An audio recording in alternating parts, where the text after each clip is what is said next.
Assalamualaikum. Tugas proyek mata kuliah Pendidikan Kepalang Merahan. Nama Fatimah Sidik, jurusan Tadris Biologi. Pertolongan pertama pada kecelakaan.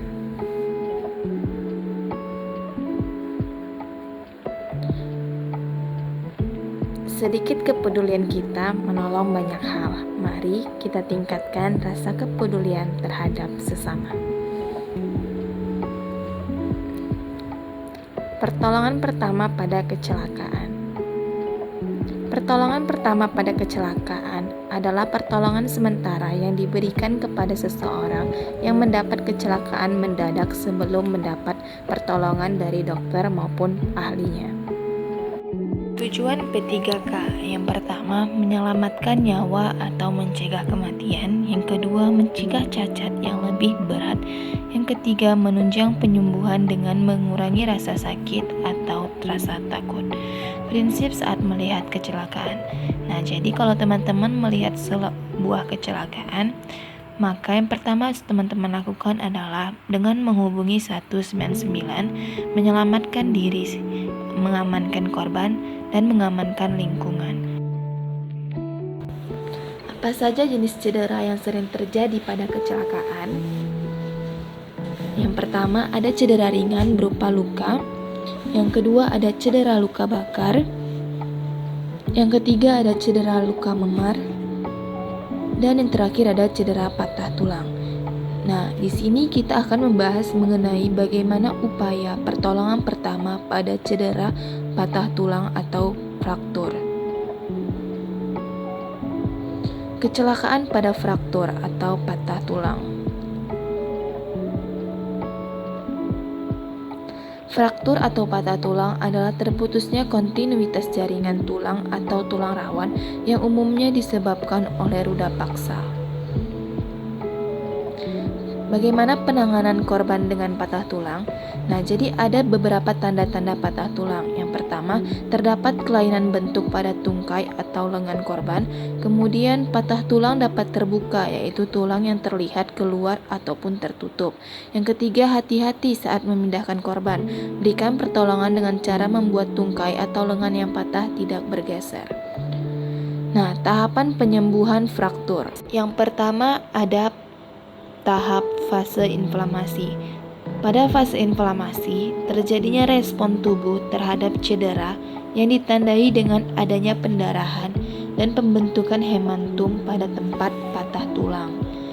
Dalam waktu 24 jam akan timbul yang namanya pendarahan, edema, dan hemantum di sekitar fraktur atau di sekitar patah tulang. Nah, setelah 24 jam, maka suplai darah di sekitar patah tulang akan meningkat. Yang kedua ada fase gramulasi. Fase gramulasi merupakan di mana hemantum akan mengalami organisasi dengan membentuk benang-benang fibrin dan membentuk revaskularisasi dan infrasi fibroblast dan osteoblast. Yang ketiga ada fase formasi kalus. Fase formasi kalus merupakan pertumbuhan jaringan berlanjut dalam lingkaran tulang rawan tumbuh mencapai sisi lain sampai celah sudah terhubungkan. Ini terjadi selama 6-10 hari setelah injury.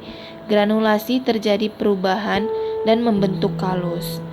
Nah, yang keempat ada fase osifikasi. Fase osifikasi atau fase penulangan kalus. Ini selama 2-3 minggu. Setelah fraktur sampai sembuh, kalus permanen akhirnya terbentuk tulang kaku dengan endapan garam, kalsium yang menyatukan tulang yang patah. Yang kelima ada fase konsolidasi dan remodeling.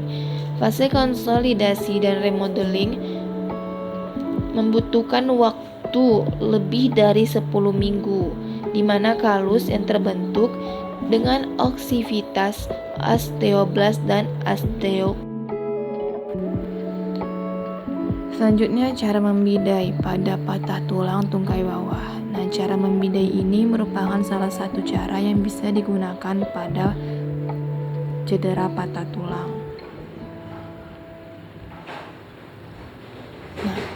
Pertama, luruskan posisi tungkai atas dan bawah dengan memegang sendi lutut dan pergelangan kaki. Nah, jadi kita harus luruskan dulu kakinya ya, sebelum kita melakukan pembidaian.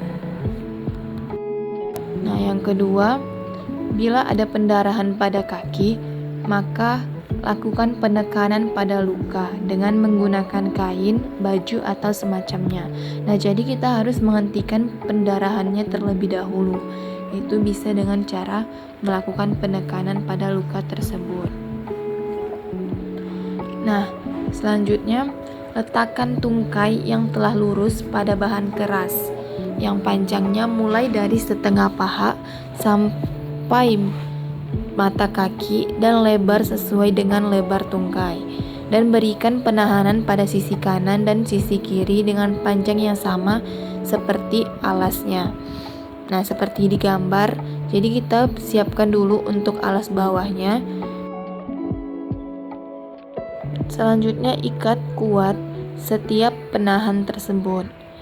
Alas maupun penahan dari sisi kanan maupun sisi kiri dapat berupa dari kardus, ranting pohon, balok kayu, dan lainnya, disesuaikan dengan kebutuhan dan kondisinya. Nah, seperti yang pada gambar di samping. Nah, itu tadi merupakan cara melakukan pertolongan pertama dengan cara membidai. Pastikan korban tetap stabil sampai petugas medis datang. Nah, yang perlu diperhatikan apabila patah tulang terbuka dan terdapat tulang atau bagian yang lepas, jangan sekali-sekali memasukkan patahan tersebut ke dalam luka. Masukkan saja patahan tersebut ke dalam wadah plastik dan selanjutnya serahkan ke petugas medis. Oke, diingat ya.